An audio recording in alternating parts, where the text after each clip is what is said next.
Yang kedua yaitu harus berbahasa Arab. Allahu Akbar, nggak boleh. Allah Maha Besar, nggak boleh. Apalagi pakai bahasa Jawa, pakai bahasa Sunda, nggak boleh. Allah nu ageng, nggak boleh ya, harus bahasa Arab. Selanjutnya yaitu tertib antara dua lafaz. Nah, tertib artinya Allah dulu baru akbar, nggak boleh akbaru Allah, nggak boleh. Kalau untuk perempuan sendiri tadi harus rada Giniin ya rada caranya. gini. Takutnya kan ini kan gimana gitu kan. Ngertilah gitu kan. Berarti kalau ada laki-laki yang seperti ini berarti ala-ala perempuan. Iya, kalau perempuan. Nah.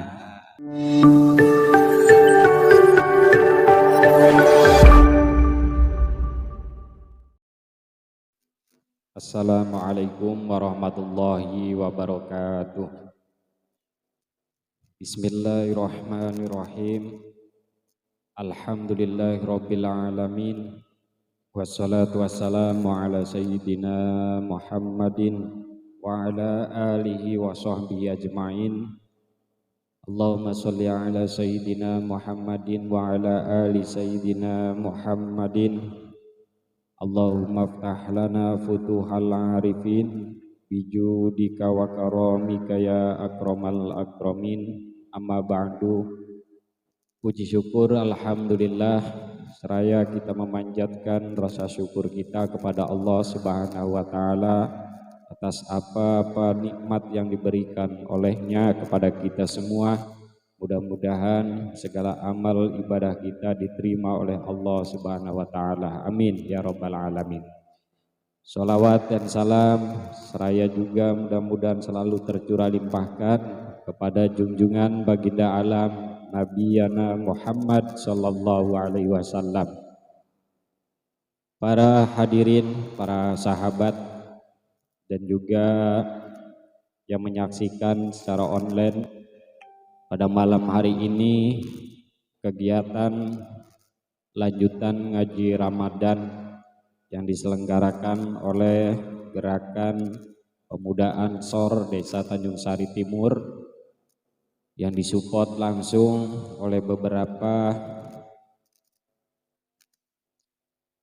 pendukung, terutama dari para rekan-rekan dari Karang Taruna Tanjung Sari Timur, juga dari panitia santunan anak yatim Desa Tanjung Sari Timur. Pada malam hari ini insya Allah kita akan ikut mengaji pembacaan kitab Safinatun Najah yang mana nanti akan dibacakan oleh yang terhormat sahabat muslih dari Rijalul Ansor. Yang malam hari ini mari kita bersama-sama mendengarkan juga menyimak, terutama bagi yang sudah siap memegang kitab Safinatun Najah. Kita simak keterangan dan apa-apa yang akan dibacakan dari pasal demi pasal dari kitab Safinatun Najah.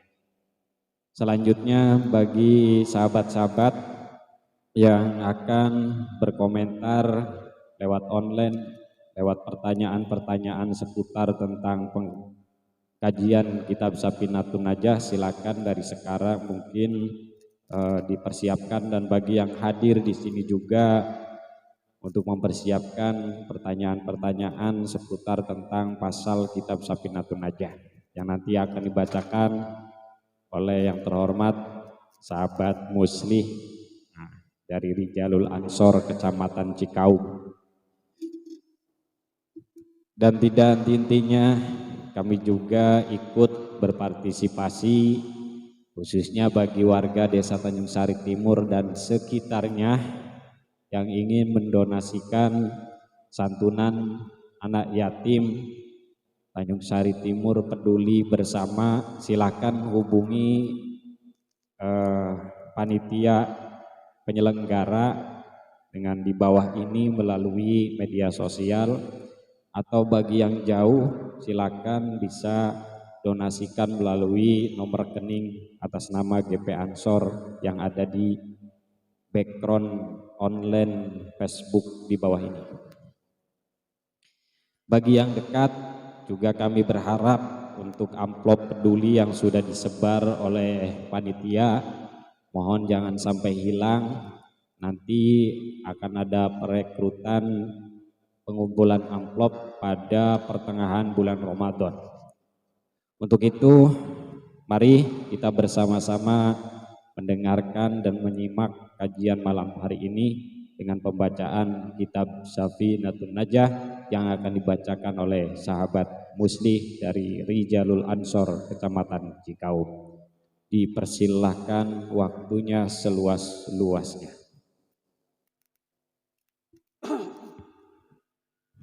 Assalamualaikum warahmatullahi wabarakatuh. Kadang Ibaratnya Mustafa sallallahu alaihi wasallam.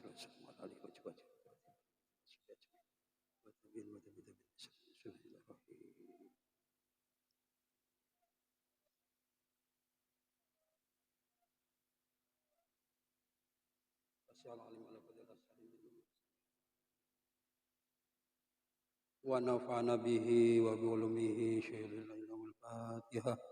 A'udzu billahi minasy syaithanir rajim. Bismillahirrahmanirrahim. Alhamdulillahirabbil alamin arrahmanir rahim maliki yaumiddin. Iyyaka na'budu wa iyyaka nasta'in ihdinas siratal mustaqim. Siratal ladzina an'amta 'alaihim ghairil maghdubi 'alaihim waladdallin. Amin. Melanjutkan yang kemarin ya, arkanus salat atau rukun-rukunnya salat. Faslun utawi iki iku pasal suwiji. Faslun ari ieu aya pasal. Arkanus sholati adapun beberapa rukun salat itu sab'ata asyara ada 17. Al awalu yang pertama an-niyatun niat. Kemarin sudah diterangkan bahwa niat itu terbagi menjadi tiga derajat. Niat ketika sholat fardu, niat ketika sholat yang di waktu-waktu istisqa, rawatib, dan niat sholat sunnah mutlak. As-sani yang kedua yaitu takbiratul ihrami, takbiratul ihram. Takbiratul ihram sendiri, takbiratul ihram sendiri ada syaratnya ya, banyak syaratnya dalam takbiratul ihram. Nanti kita bahas. As-salisu adapun yang ketiga yaitu al-qiyamu berdiri. Alal qadiri bagi yang mampu fil fardi dalam sholat fardu. Bagi yang mampu dalam sholat fardu diusahakan untuk berdiri. Kalau tidak mampu berdiri, duduk di kursi boleh. Kalaupun masih tidak mampu, sambil duduk di bawah boleh. Kalaupun tidak mampu juga di tempat tidur juga boleh. Sambil menghadapkan wajahnya ke arah kiblat. Ar-rabi'u yang keempat yaitu qiraatul Fatihati, membaca surat Al-Fatihah. Syarat atau rukun dalam sholat itu harus membaca surat Al-Fatihah. Di sana juga syarat-syarat surat Al-Fatihah banyak, tasdidnya ada berapa gitu kan. Terus salah satunya tidak boleh berhenti. Misalkan Bismillahirrahmanirrahim, Alhamdulillahirabbil alamin, terus berhenti lama enggak boleh. Nanti kita bahas lagi. Al-khamisu yang kelima yaitu ar-ruku'u, ruku'. As-sadisu yang keenam yaitu at-tumaninatu, tumaninah. Nah, tumaninah penting ya. Ini kan kita sholat tarawih sering ada sholat tarawih yang enggak ada tumaninahnya. Allahu Akbar, langsung jentul-jentul aja gitu, enggak pakai tumaninah.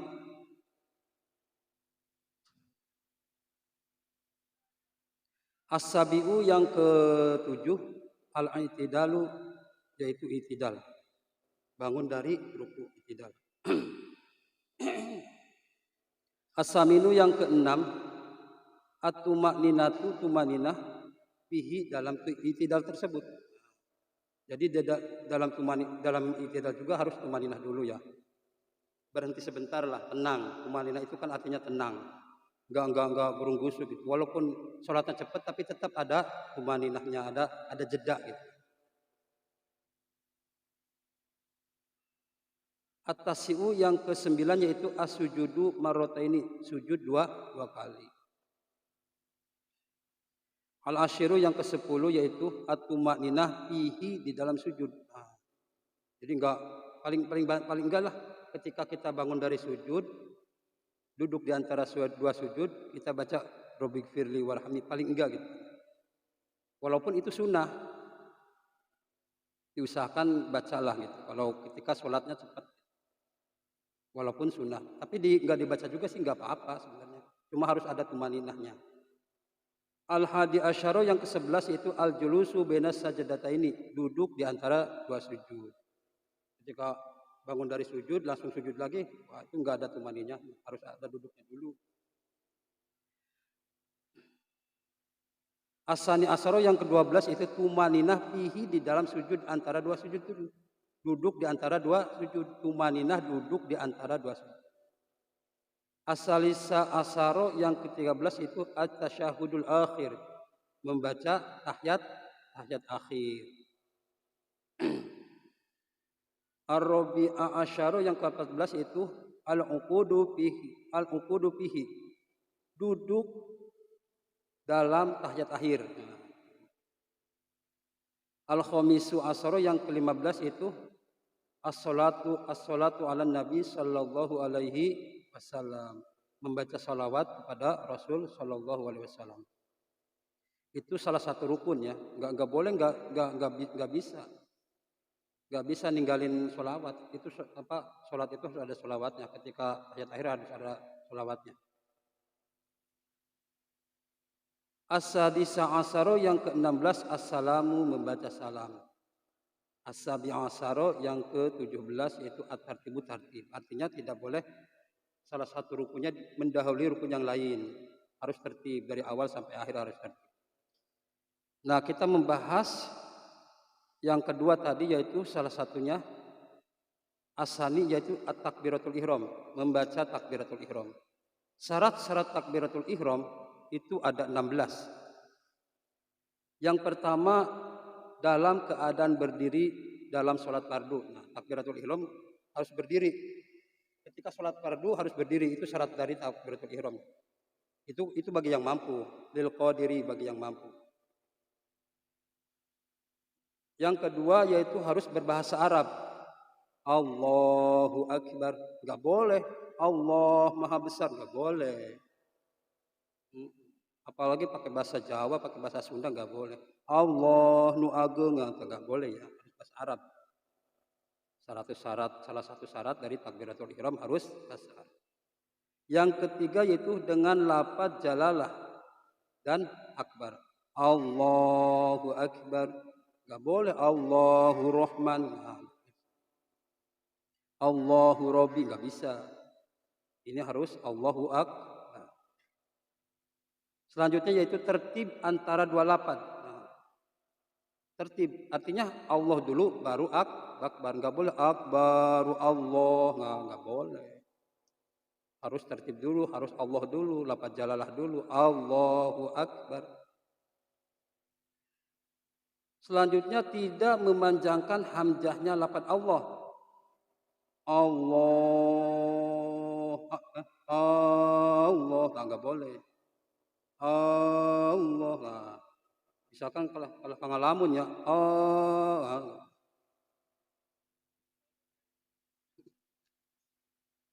tidak boleh memanjangkan hamzahnya lafaz Allah. Selanjutnya yaitu tidak memanjangkan baknya lafaz akbar. Allahu akbar. Boleh. Kadang selain daripada takbiratul ihram dalam adzan juga enggak boleh Allahu akbar, Allahu akbar. Enggak boleh ya, enggak ada kaitannya itu. Masa banyak dipanjangin, enak juga enggak itu, tetap salah enak juga. Enggak, kaidahnya salah, tajwidnya salah. Selanjutnya tidak boleh mentasydidkan baknya lafaz akbar. Allahu akbar. Enggak boleh.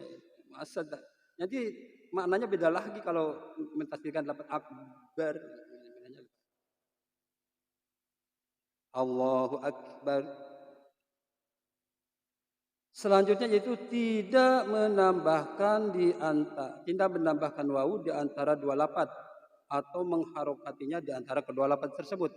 Misalkan Allahu Akbar. Wah, kadang anak kecil kan suka ada yang kalau takbiran gitu kan suka ada Allahu Akbar. Nah, kan kayak enak tapi salah gitu kan. Menambahkan lafaz wau di antara dua lafaz tersebut. Allahu Akbar nggak boleh. Atau menambahkan harokat pada misalkan pada lafaz Allahnya Allahu Akbar. Nah, kan ada wawunya seperti ada wawunya gitu kan. Nggak boleh. Selanjutnya tidak menambahkan wawu sebelum lafaz Allah. Wallahu akbar, malah kesananya wawunya seperti wawu qasam ya, wawu sumpah. Demi Allah yang maha besar. Wallahu akbar. Enggak boleh menambahkan wawu sebelum lafaz Allah. Selanjutnya yaitu tidak berhenti di antara dua kalimat takbir. Baik berhenti lama atau sebentar. Allahu Akbar. Padahal ketika kita niat dari lafaz alif sampai ro itu Allahu Akbar itu disunahkan membaca niat. Karena mungkin tidak bisa ya Allahu Akbar, kita ambil yang gampangnya saja ketika lafaz Allah. Allah baru dia dalam hati kita niat. Usolli fardhul maghribi salah sarokati mustaqbil berarti ada lillahi taala misalkan. Kalau yang lebih abdulnya kan ketika Allahu Akbar dari lafaz alif dari huruf alif sampai ro. Tapi karena mungkin nggak bisa ya susah sulit. Akhirnya kita ambil yang gampangnya itu yaitu ketika lafaz Allah. Allah diniati dalam hati untuk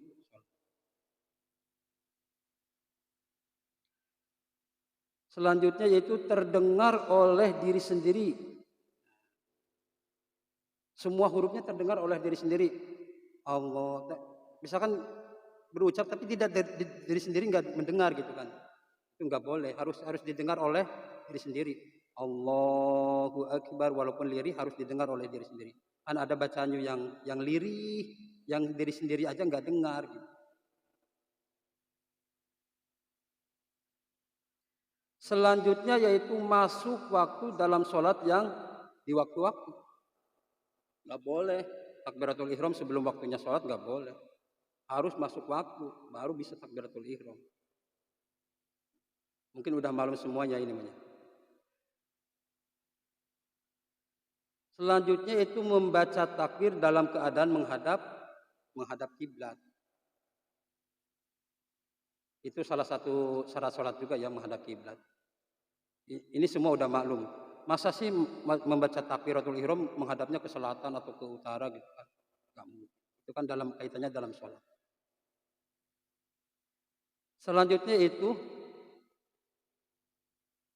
tidak mencederai dengan suatu huruf atau beberapa huruf takbir. Misalkan Allahu Akbar. Nah, itu kan qaf bukan kaf. Kalau qaf kan kayak ada kol-kolahnya gitu kan. Allahu Akbar. Nah, nggak boleh itu mencederai salah satu huruf takbiratul ihram. Allahu Akbar. Nah, ro-nya kan harus itu akbar. Nah, nggak boleh. Itu tadi salah satu contoh mencederai salah satu huruf takbiratul ihram. Selanjutnya yaitu takbirnya makmum daripada takbirnya imam harus diakhirkan. Artinya si makmum itu tidak boleh mendahului takbirnya imam. Allahu Akbar baru si makmum Allahu Akbar. Enggak boleh ketika imam Allahu Akbar. Makmum sebelum Allahu Akbar, makmum sudah Allah. Itu enggak boleh. Itu artinya tidak mengikuti imam. Harus selesai dulu imamnya Allahu Akbar baru si makmum Allahu Akbar. Tidak boleh mendahului imam. Termasuk juga bacaan Al-Fatihah ya, tidak boleh mendahului imam. Kan afdolnya itu ketika Bismillahirrahmanirrahim. Lalu makmumnya di dalam hati ketika di belakangnya membaca Bismillahirrahmanirrahim ikuti, itu afdolnya begitu. Tapi bagaimana permasalahannya ketika taraweh? Taraweh kan cepat. Ketika kita mau membaca Al-Fatihah, kita nggak keburu gitu kan. Akhirnya boleh mendahului imam boleh. Ketika imamnya cepat, terus karena kita takut ketinggalan surat Al-Fatihah, akhirnya boleh mendahului imam dalam sholat yang cepat, misalkan sholat.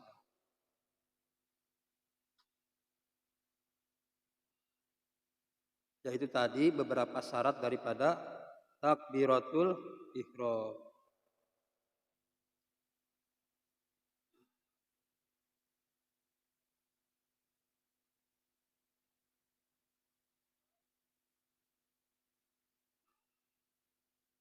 Faslun ari ieu aya pasal. Tasdidul Fatihati, adapun tasdidnya dalam surat Al-Fatihah itu arba'a asyarata, ada 14. Bismillahi, dalam lafaz bismillah, nah bismillah, bismillah, bismillah, nggak boleh bis, nah, hati-hati, banyak nggak boleh bis, nah nggak boleh gitu, harusnya enak itu lirih, bismillah, bismillah. Dalam bismillah itu ada tasdidnya Allah, lafaz Allah. Sebelumnya seterusnya yaitu Ar-Rahman, Bismillahirrahman. Nah, lafaz huruf ro-nya ada tasdidnya. Terus Ar-Rahim, terus ro-nya, terus Alhamdulillah, lafaz jalalahnya ada tasdidnya. Terus Rabbil alamin, Rabbil alamin. Nah, ba-nya Ar-Rahmannya juga terus masih ada Ar-Rahman, terus ada tasdidnya lagi. Ar-Rahim, Maliki Yaumiddin. Nah, dalnya ada tasdidnya. Dalnya ada tasdidnya. Iyyaka na'budu wa nah, lafaz iya keduanya itu ada tasdidnya. Iyyaka na'budu wa iyyaka nasta'in. Ihdinas siratnya ada tasdidnya. An'amta alaihim ghairil maghdubi alaihim waladhdallin. Hati-hati, donya ada tasdidnya. Waladhdallin. Do sama lamnya ada tasdidnya.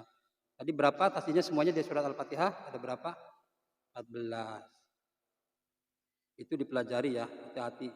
Soalnya surat Al-Fatihah itu kan salah satu rukun daripada sholat. Bahkan orang-orang pesantren di Kempek sana untuk bisa membaca surat Al-Fatihah itu membutuhkan waktu, ada yang 4 bulan, 3 bulan. Yang jenius saja bisa membutuhkan waktu 1 bulan, yang pintar bacanya saja.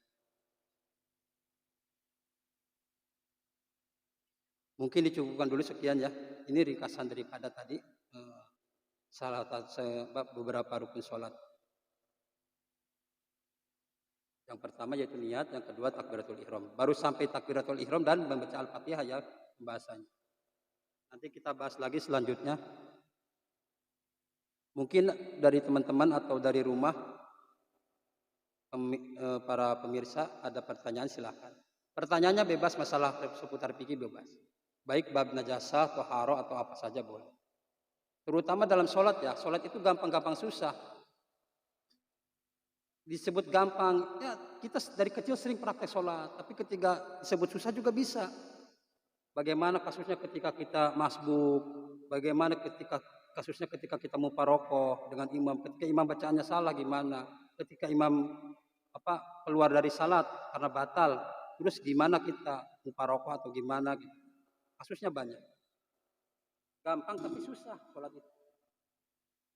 Pertama yang dihisabkan sholat. Jadi yang paling harus diperhatikan ya sholat. Sholatnya yang benar. Kasus-kasusnya bagaimana? Kalau ada kasus seperti ini, muparokoh atau gimana? Kalau imam bacaannya gimana? Silahkan, mungkin ada pertanyaan dari teman-teman. Seputar sholat boleh, seputar najasah boleh. Pokoknya seputar fikih aja.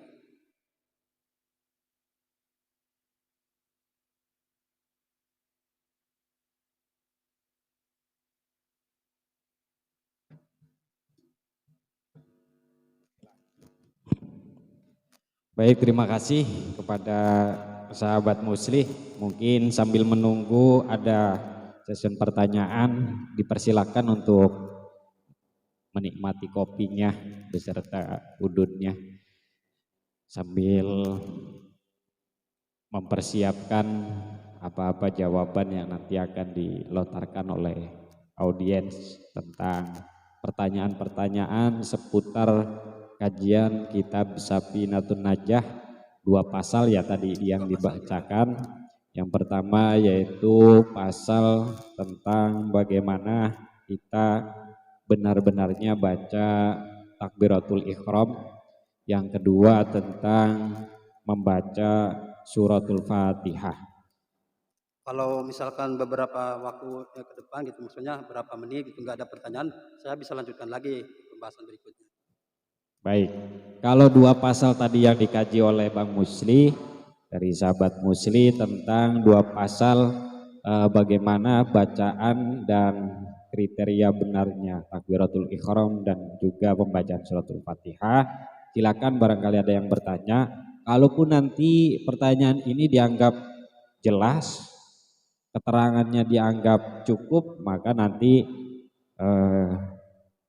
Bang Musli akan melanjutkan pasal berikutnya tentang kajian Safinatun Najah. Kita beri waktu 5 menit maksimal untuk menunggu pertanyaan-pertanyaan. Bagaimana tim redaksi? Mungkin dari yang live ada?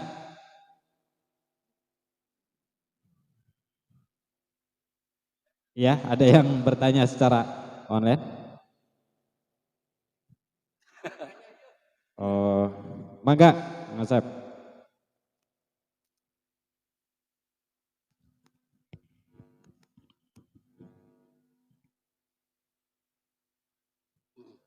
Sop ya.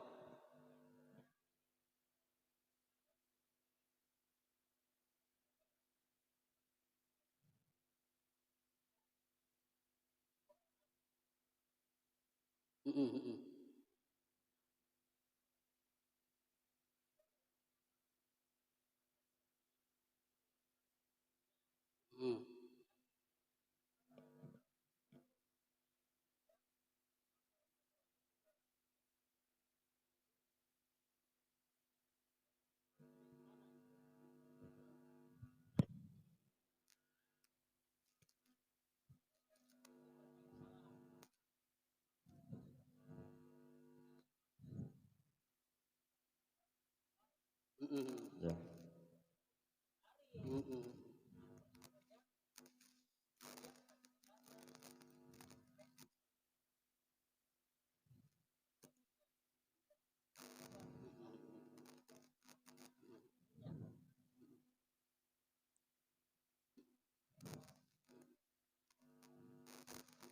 Baik, ada 2 pertanyaan Bang Musli yang datangnya dari Kang Asep. Mungkin ada tambahan request atau titip salam buat siapa gitu, biar pengajiannya bisa berwarna.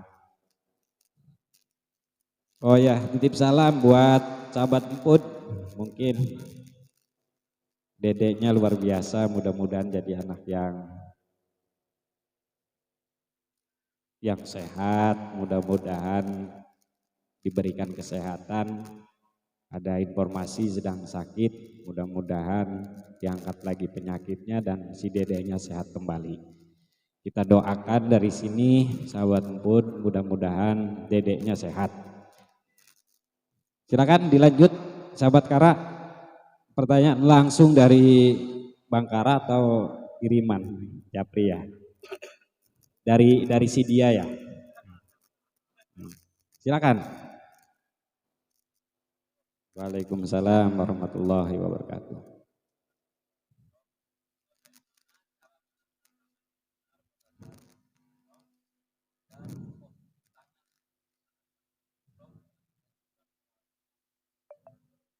Oke, mungkin dari Bang Musli sudah bisa menangkap pertanyaan-pertanyaan. Dari Kang Asep 2 pertanyaan. Pertanyaan yang pertama yaitu posisi imam dan makmum ya, ketika keberadaan ada 3 orang, ini posisi yang lebih artinya benar mungkin seperti itu, posisi seperti apa eh, makmum satu itu sebelah kiri atau sebelah kanan, makmum duanya lebih mundur sedikit atau sejajar dengan makmum yang satu dan dua. Berapa orang yang sholatnya berapa? Tadi contohnya 3 orang ya? Ya, berarti ada 3 orang, 1 imam, 2 makmum. Terus yang kedua ini pertanyaannya ketika ada yang jadi imam, terus makmum belum sempat mengetahui apa selesai atau belum salam 1 atau salam 2, tapi ada kejadian tiba-tiba gempa seperti itu dan imam langsung lari, tapi pernyataan setelahnya itu menyatakan bahwa salam pertamanya sudah dilakukan seperti itu. Ini bagaimana ada kejadian yang seperti ini, kita harus bisa menyikapinya. Apakah cukup dengan keterangan seperti itu atau mungkin perlu diulang atau gimana nanti. Terus pertanyaan yang ketiga dari Bangkara ini, rupanya Japrian dari Sidia. Ini seputar tentang pasal yang dibaca tadi, yaitu berkaitan dengan takbiratul ihram. Tapi yang ditanyakan itu masalah posisi tangan. Mengangkat tangannya ini posisi yang mungkin semuanya bagus, tapi yang lebih bagusnya seperti apa. Dan 2 kriteria, untuk sang laki-laki dan untuk sang perempuan. Apakah ada perbedaan atau sama, dan seperti apa kondisi posisi tangan ketika takbiratul ihram. Mau langsung dijawab atau ngopi dulu? Insya Allah langsung dijawab. Langsung dijawab, dipersilahkan. Mudah-mudahan Mudah-mudahan jawabannya memuaskan. Kalaupun tidak memuaskan, dipuas-puasin aja. Silakan. Yang pertama yaitu posisi imam ya. Ya. Posisi imam dan makmum. Itu apa masbuk apa enggak? Enggak. 3 bersejajar, 3 sejajar ya. Tadinya sejajar apa enggak? Apa langsung udah itu?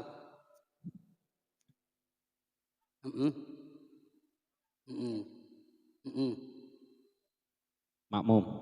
Jadi posisinya sudah ada semua di situ. Posisinya si makmum itu disunahkan sebelah kanan ya. Sebelah kanan berarti sebelah sini sebelah apa? Kanan. Ya, sebelah kanan. Sebelah kanan ya. Sebelah kanan. Misalkan gini nih, ini si imam. Nah, ini si makmum di sini. Nah, ketika sudah sampai sini, udah sampai ujung, baru ada yang ngisi lagi di belakang. Di belakang si imam, pas di belakang si imam. Baru ke sini. Itu afdal dalam shop itu gitu. Ke sini dulu, ke kanan dulu. Ketika sudah penuh, kita ngisi ke belakang imam pas. Lalu ke sini. Itu afdalnya ke situ. Itu menurut Abdulus shopnya. Itu shopnya begitu, aturannya begitu. Udah puas belum? Jelas? Udah jelas belum? Maksudnya posisi ini mungkin ya Bang Musri, kalau posisi imam, ini imam nih, ada makmum di antara imam ini ada 2 orang. Ya, ini lagi dipraktekkan lewat ini dulu. Enggak, jadi ini maksudnya gini, walaupun perbedaannya misalkan ini kaki nih, asal ada jarak. Memuncangan mata kaki, asal di belakang mata kaki aja udah cukup sebenarnya. Udah cukup kita makmum dan imam sudah cukup. Artinya tidak perlu 1 langkah, 2 langkah. Ketika tahiyat gitu ya, duduk si tuur si makmum gue melebihi gitu kan. Nah, si tuur nah. Tapi yang penting si kaki itu di belakang mata kaki gitu kan. Itu udah cukup.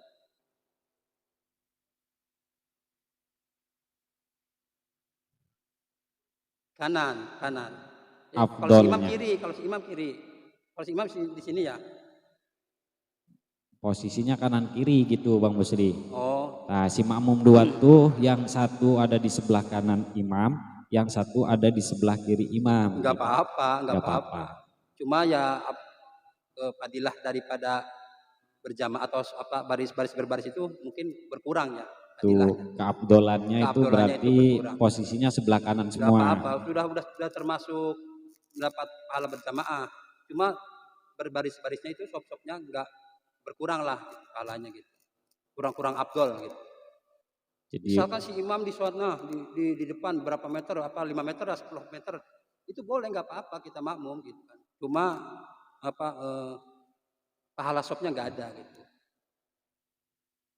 Jadi Pahala baris-barisnya nggak ada. sebenarnya sih ringan ya Ringan. melaksanakan ibadah itu, cuman karena ada keabdolan akhirnya kita punya eh, peraturan-peraturan tertentu seperti tadi.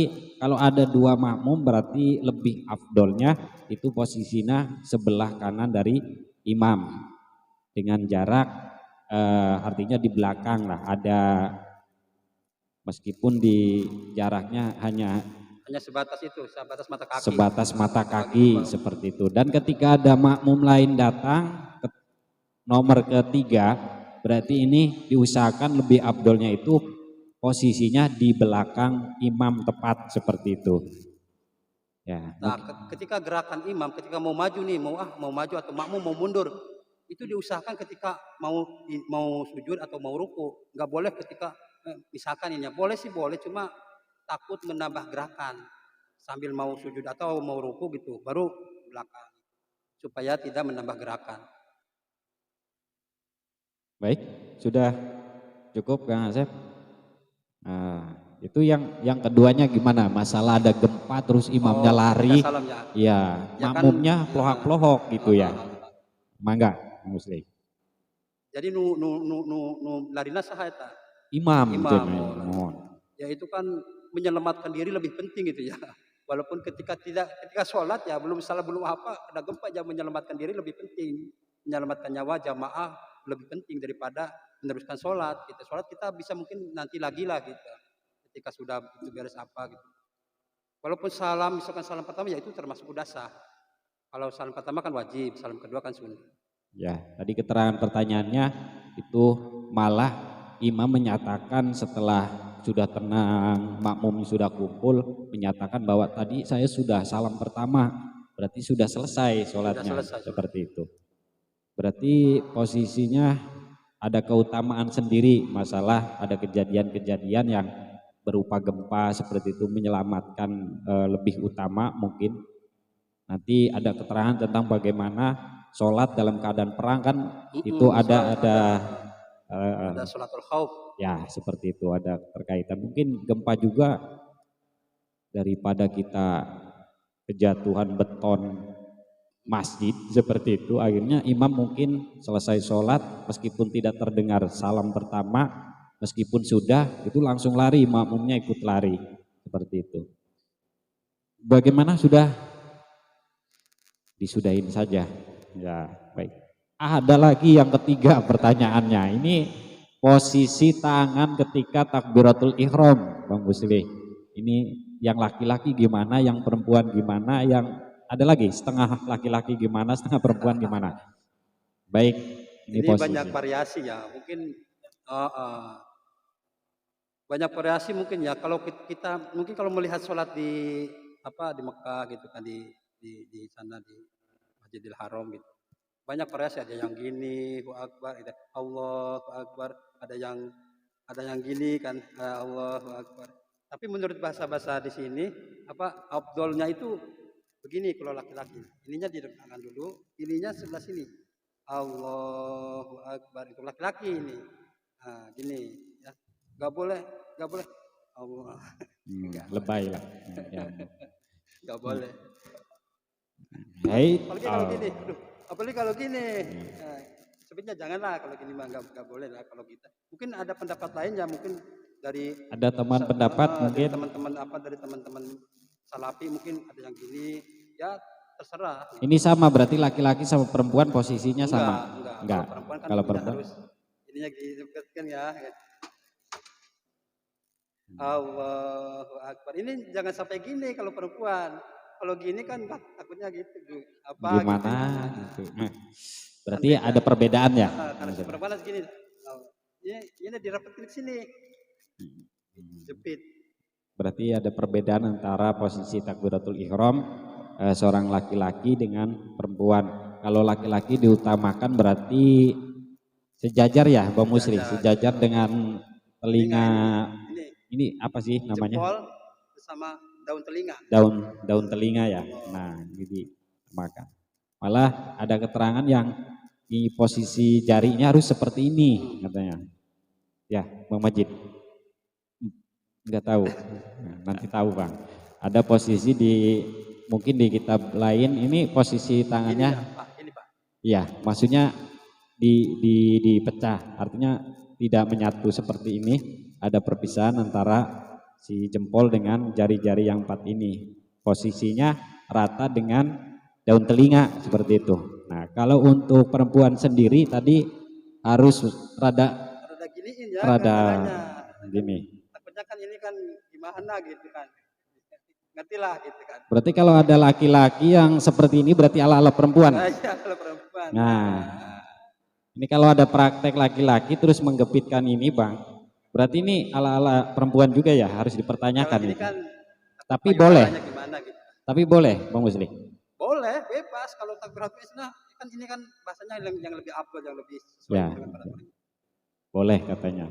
Tapi yang lebih afdol posisi laki-laki harus sejajar dengan daun telinga, dan posisi takbiratul ihramnya seorang perempuan ini harus rada ada gapitan khusus. Gapitan ya, ke payudara. Ya. Gimana? Bang Kara ada apa perlu dipraktekkan, Bang? Enggak usah ya. Ya, mungkin sudah jelas.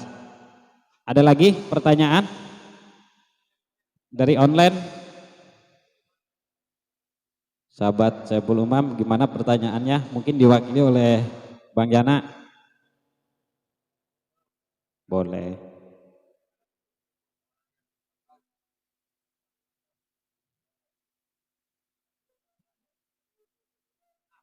Wah ya, kita doakan juga untuk sahabat Ayib Saiful Umam yang sedang ada musibah kecil, mungkin mudah-mudahan juga diberikan kesehatan. Mohon maaf kalau yang lain belum bisa nengok, nanti takutnya ngabisin kopi di rumah, jadi biar istirahat dulu, biar tenang dulu perawatannya, dan supaya bisa sehat kembali dan gabung dengan kita. Tapi insya Allah nanti, tadi ada ya yang sudah nengok, itu sudah mewakili Bang Ayib, mudah-mudahan diberi sehat. Baik, tapi masih bisa bertanya, Bang, di live. Ini pertanyaannya bagaimana cara bersucinya atau wudhu lah, lebih jelasnya wudhunya orang yang ketika sedang keadaan diperban. Yang masuk diperban itu anggota wudhunya mungkin ya? Ya, anggota wudhunya yang diperban, baik tangan, kaki, mungkin. Misalkan ininya diperban nih. Ya. Ini kan salah satu anggota wudhu. Ya. Misalkan bagaimana wudhunya gitu. Ya, mangga. Gimana itu?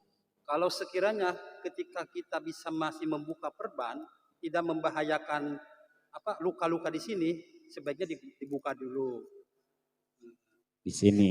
Luka-luka di tangan misalkan ya, sekiranya tidak membahayakan, ketika terkena air ya buka aja perbannya. Ya, kalau sakitnya di sini, ya. Sakitnya kalau di sini tuh, waduh.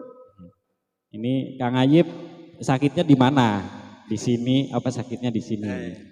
Gitu. Tapi sekiranya kalau ketika air masuk ke sini membahayakan luka, ya nggak apa-apa.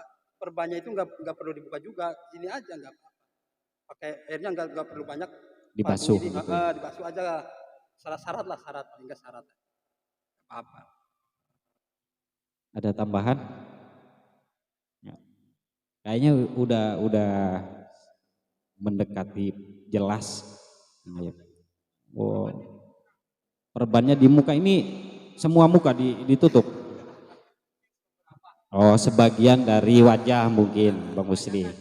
Ini juga area jabhatun, ya. batok tarang. Cuman kondisinya mungkin kalau dibuka nanti membahayakan kondisi luka seperti itu. Ini seperti apa? Kalau sekiranya seperti saya katakan tadi, ketika membuka perban bisa membahayakan luka atau gimana gitu darurat, nggak apa-apa. Di perbannya ditempel terus dibasuh gini nggak apa-apa. Tetap perbannya di sini nempel. Tapi kalau misalnya nggak apa-apa, cuma segitu doang, masa sakit sih? Kayak bukan cowok aja gitu kan. Buka aja nggak apa gini gitu. Jadi dikira-kira dulu Kang Ayib, ini lukanya memang benar-benar kalau perbannya dibuka itu membahayakan atau tidak. Kalau tidak mungkin bisa kita buka dulu untuk keadaan wudhu. Kalaupun memang nanti bakal melebihi melukai atau juga bisa menjadikan parahnya luka, bisa perbannya tetap nempel Tetap gitu nempel dibasuh. ya, Pakai dikira-kira aja, dikira-kira gitu. dan airnya Nggak perlu pakai air dikira-kira. gini, nggak perlu. Gimana Kang Ayib? Berarti sakitnya di sini ya? Ya.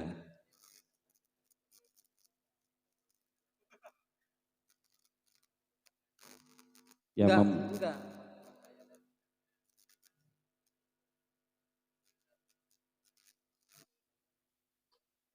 Oh, oh, ya jenis itu kalau nggak boleh kena airnya, sebaiknya jangan dibuka gitu.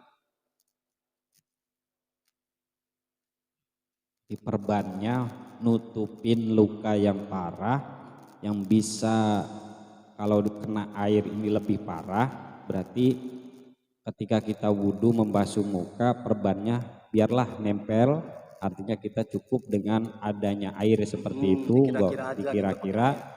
Kalau memang kondisi lukanya kena air tidak menjadikan luka lebih parah, berarti boleh Dibuka aja, dibuka. dibuka, terus kita basuh, terus nanti kita bersihin, itu ngebersihin, terus nanti kita tutup lagi, seperti itu. Ada lagi tim redaksi?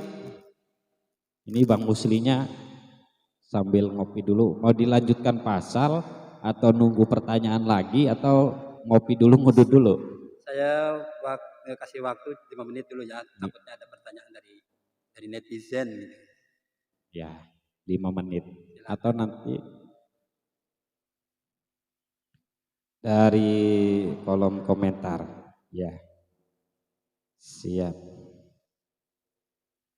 Ada sumber dari sahabat Saiful Umam El Amin. Ini sumbernya. Terus gantian nanya dong ya. Tadi sudah dijawab ya. Di muka Pak, ini lukanya membahayakan katanya. Pelipis doang sih, berarti sakitnya tuh di pelipis. Nah, tapi membahayakan kalau memang terkena air mungkin. Itu berarti nggak usah dibuka perbannya, biarkan nempel, nutupin luka.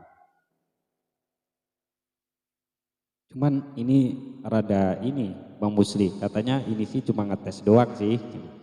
Eta jawaban kangge Payana dibacakan Pak didinya jawabannya. Oh, ini ada referensi yang beliau juga ngasih referensi tentang penjelasan dari pertanyaannya sendiri, seperti itu mungkin. Nanya sendiri, jawab sendiri, ini gimana?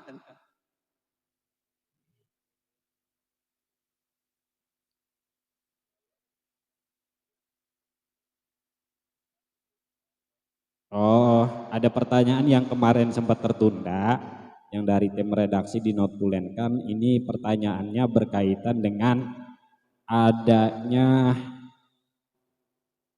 mungkin budidaya model lele gitu, terus kasih makannya, makannya pakai bangkai dan kotoran. Ini posisi leleknya berarti. Leleknya itu gimana katanya, karena lele kan biasanya dibuat hidangan santapannya kita-kita seperti itu, cuman bahan pakannya itu dari bangkai dan dari kotoran seperti itu.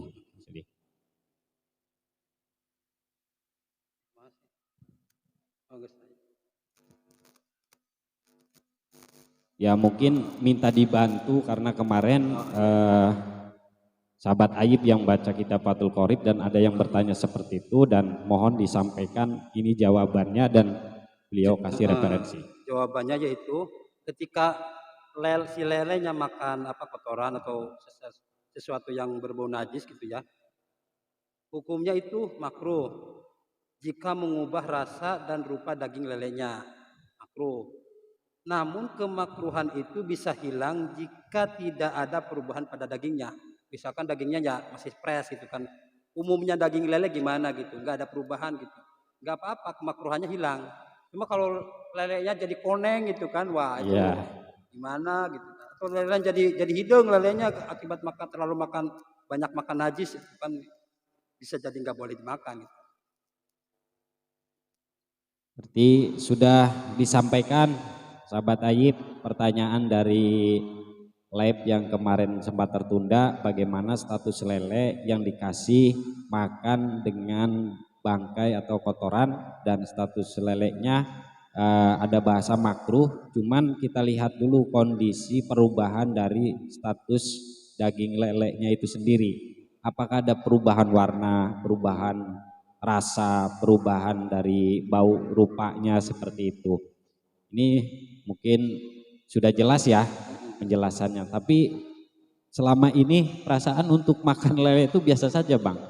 Ya, meskipun kita tidak berpikir artinya antara positif negatif akan dari apa, yang jelas sementara ini yang menyantap masakan atau lele olahan itu baik-baik saja, artinya belum ada kejadian atau status bahwa lele itu berubah rasa, ya kumaha nu meuleuh jelas mah.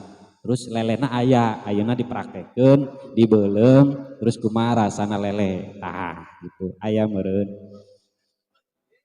Diantos lamun teu lele ge bandeng lah bisa. Kumaha? Ya kalau mau bakar-bakar nggak ada lelenya gimana gitu kan? Nah, Bakar aja nggak ini ada yang perlu lele. dipraktekkan itu Itu ini. yang intinya kan lelenya ada. Lelenya ada, nanti kita jelasin, praktekkan cara membakarnya, lelenya dari mana, terus kita santap bareng-bareng sambil pakai sambal Kita jahe. praktekkan kan ini kan pertanyaan gini, kita praktekkan oh lelenya begini begini kan gitu. Teori wungkul mah nggak apa gitu kan, harus ada prakteknya, harus ada lelenya. Nah, kemarin yang nanya lele siapa ini, tanggung jawab ini, nanya lele. Nah,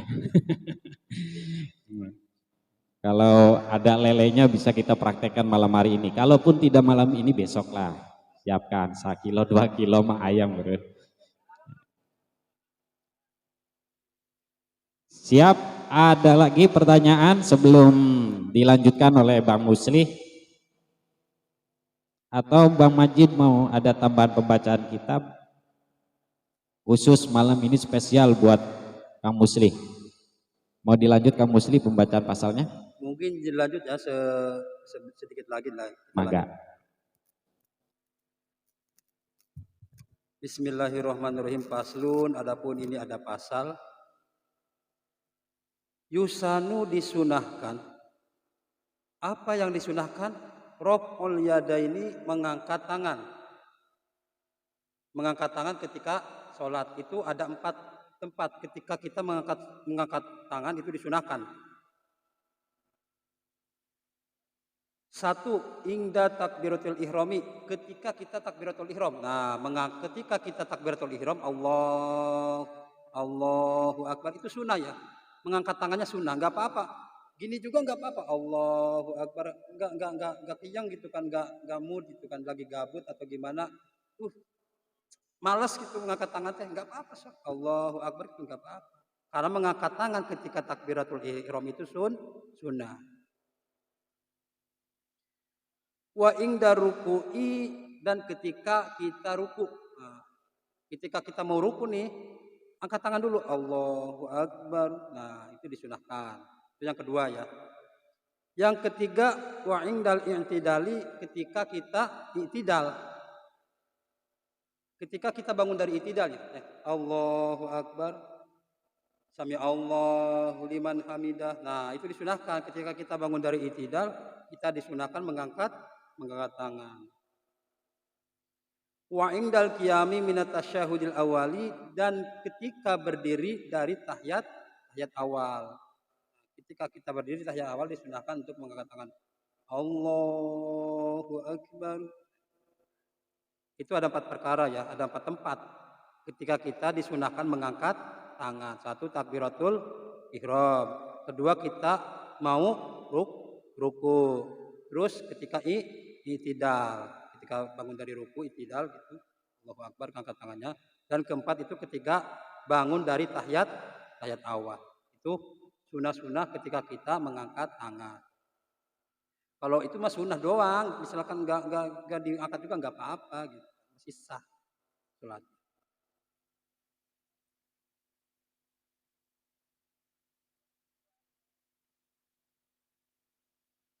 Mungkin dicukupkan sampai sini dulu ya.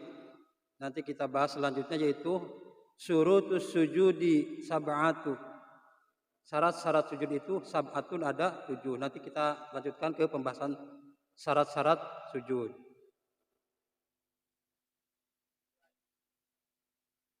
Mungkin dari pakarnya Nahu atau pakarnya fikih Bang Majid, silakan mau bertanya. Gak ada? Gak ada yang mau bertanya ini? Apa udah paham semua ini? Udah pintar semua ini? Apa malu gitu nanti di belakang? Oke, nggak apa-apa. Apa pengen ditanya, guys? Senggol dong, nah, gitu.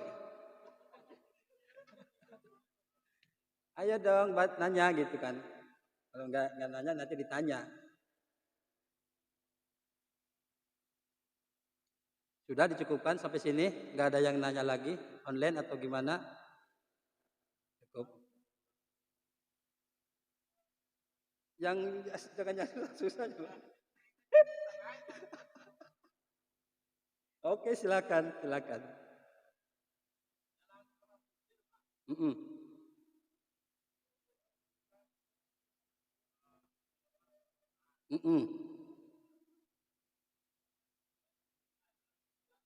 Udah 3 ya.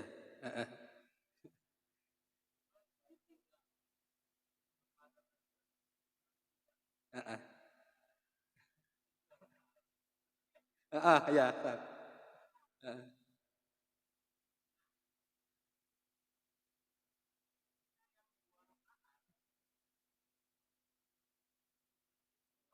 Itu witir enggak gitu, itu masuk witir enggak gitu kan ya. Kan 2 rakaat gitu kan ya. Misalkan udah 2 rakaat kita malah ada tamu ada itu keluar itu gimana gitu kan ya.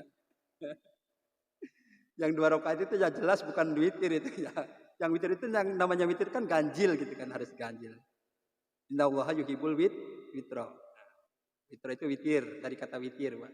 Ya apa ganjil.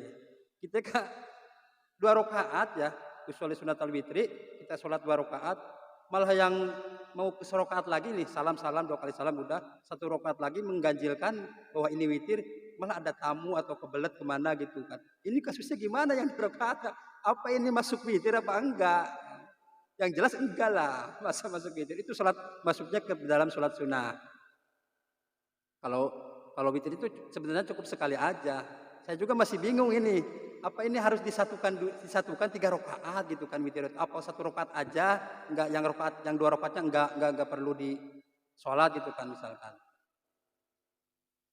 Yang namanya witir kan harus ganjil. Ini ada 2 rakaat malah kasih jeda terus sholat lagi 1 rakaat. Ini kasusnya yang 2 rakaat gimana gitu kan. Ini saya juga masih bingung, Bang. Tapi kalau sebaiknya sih sebenarnya 1 rakaat sudah cukup witir gitu kan. Atau apa 3 rakaat disatuin gitu jadi 3 rakaat, 2 rakaat sama 1 rakaat disatuin. Kalau dipisah-pisah takutnya kan ada udzur gitu ketika 2 rakaat baru 2 rakaat ada udzur. Wah, itu kan enggak masuk witir gitu. Ini saya belum taslim ya, saya masih mencari jawaban ini, masih mencari saya ini. Bagusnya gimana gitu kan. Variasi witir berarti ya. Ini di sholat taraweh berarti akhirnya sholat witir tapi 2 rakaat 1 rakaat gitu. Artinya lebih. Jadi balik lagi ke masalah keabdolan. Ini mungkin kopi hitam ini. Jadi apakah bisa digabung 3 rakaat atau gimana gitu? Nanti kita kaji lagi, Bang, seperti itu posisinya. Takutnya tadi mungkin ada kasus seperti itu, ketika sholat witir yang 2 rakaat terus ada tamu seperti itu, yang 1 rakaatnya belum dilaksanakan, ini gimana? Ada yang masih bertanya atau memperjelas? Silakan Mangga sahabat Iqbal diwakilkan pertanyaannya.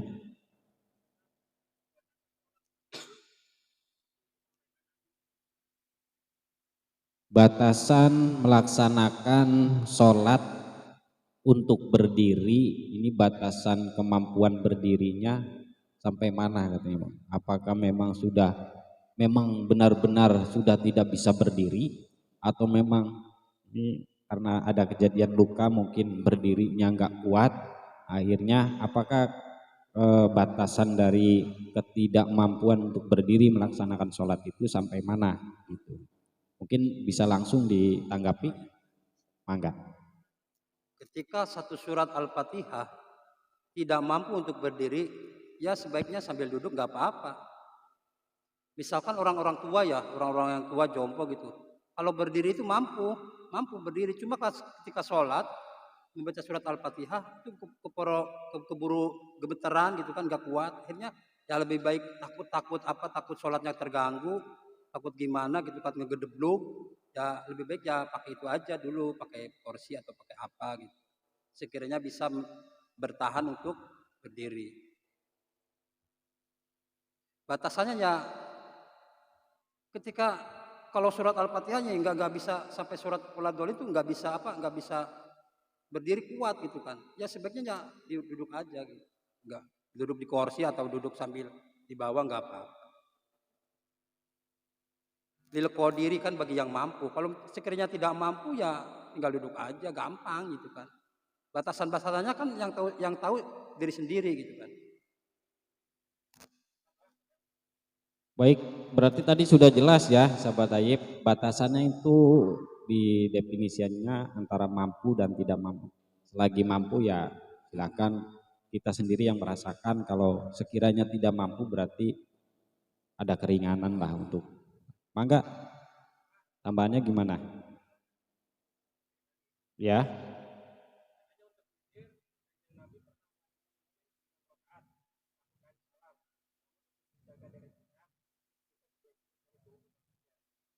Baik, ini ada keterangan tambahan masalah tadi yang dibahas sholat witir. Kanjeng Nabi pernah melakukan sholat witir 9 rakaat 1 salam, dan untuk menjaga keumuman kita biasa di ruang lingkup kita terutama di Desa Tanjung Sari Timur, Kecamatan Cikaum kan biasanya dengan 3 witir, 2 kali salam, berarti 2 rakaat, 1 rakaat. Ini berarti kita bolehlah mengikuti keumuman di kita seperti itu. Malah ada yang bertanya ketika ada sela-sela pengajian di masjid itu, sholat witir ini boleh enggak dilakukan 2 kali 3 kali dalam satu malam, atau cukup sholat witir itu 1 kali saja pelaksanaannya, atau boleh kita sudah melaksanakan sholat witir biasanya di sholat tarawih akhir, terus malam tuh pengen ngelakuin sholat witir lagi, apakah itu boleh atau memang cukup 1 kali seperti itu? Cukup 1 kali aja nggak apa-apa. Kalau malamnya itu masih banyak sholat-sholat yang lain gitu kan, nggak harus sholat witir. Ya mulai masih banyak, sholat tahajud, sholat tobat, sholat tasbih bisa. Meskipun sunnah gitu. Meskipun sunnah, meskipun sudah witir, meskipun sudah witir nggak apa-apa.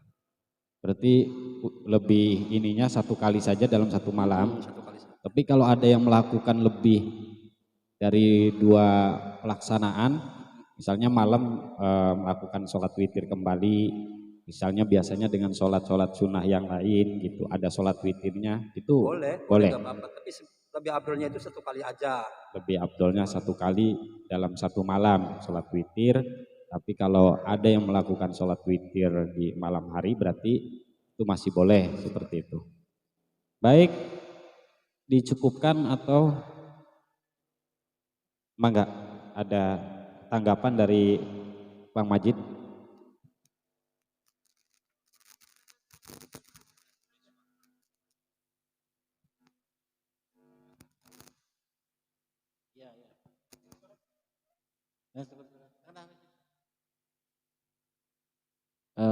Ya mohon maaf, tadi dalam witir tadi yang ditanyakan di Kastaman, setahu saya itu tidak boleh, hanya boleh 1 kali. Kalau sudah witir nanti tidak boleh witir lagi. Boleh sholat yang lainnya setelah witir, yang tidak boleh itu 2 kali witir gitu kan. Itu Pak Musli ya, yang saya tahu gitu Pak. Ya, terima kasih tambahannya, terima kasih.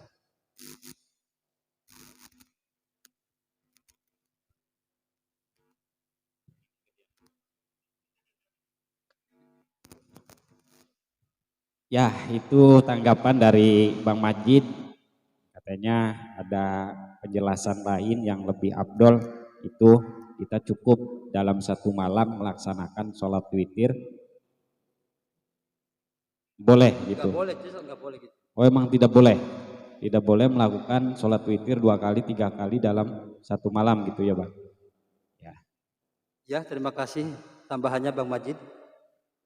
Berarti di sini nggak ada kata lebih abdul ya. Tetap nggak boleh melakukan sholat witir ketika kita sudah melakukan sholat witir. Masih ada sholat-sholat yang lainnya. Ya, mungkin sholat tahajud, Tahajud atau sholat sholat tasbih, sholat istikharah mungkin ya istikharah tiap bagi yang malam. tiap malam gitu. Ya bagus apa enggak buat kita gitu. Sholat Perkara sunnah taubat, obat, sholat obat. sholat sunnah apa lagi?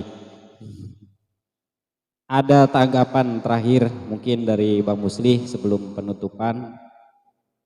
Oh, ada lagi pertanyaan Oh, ya, yang luar silakan. biasa, spesial malam hari ini ya, banyak bertanya tapi Berarti memperhatikan kalau memperhatikan. jawabannya memuaskan atau tidak memuaskan, mohon dimakfu gitu Ya, kan ya. Nanti sekali kita lagi bisa barangkali jawabannya kurang itu bisa ditambahin atau tanggapan, tidak hanya pertanyaan tapi bisa menambahi definisi atau tanggapan yang lebih referensinya lebih terjamin. Mangga dalam kitab Bapak bisa langsung diposting kitabnya, mangga. Gimana pertanyaannya? Mangga. Sahabat Rizki, oh yang dari Rizky bilang ya dari mana Bang? Ethiopia. Rizki. Ethiopia. Oh iya. Ethiopia. Silakan. Bahasanya Indonesia ya. Mangga.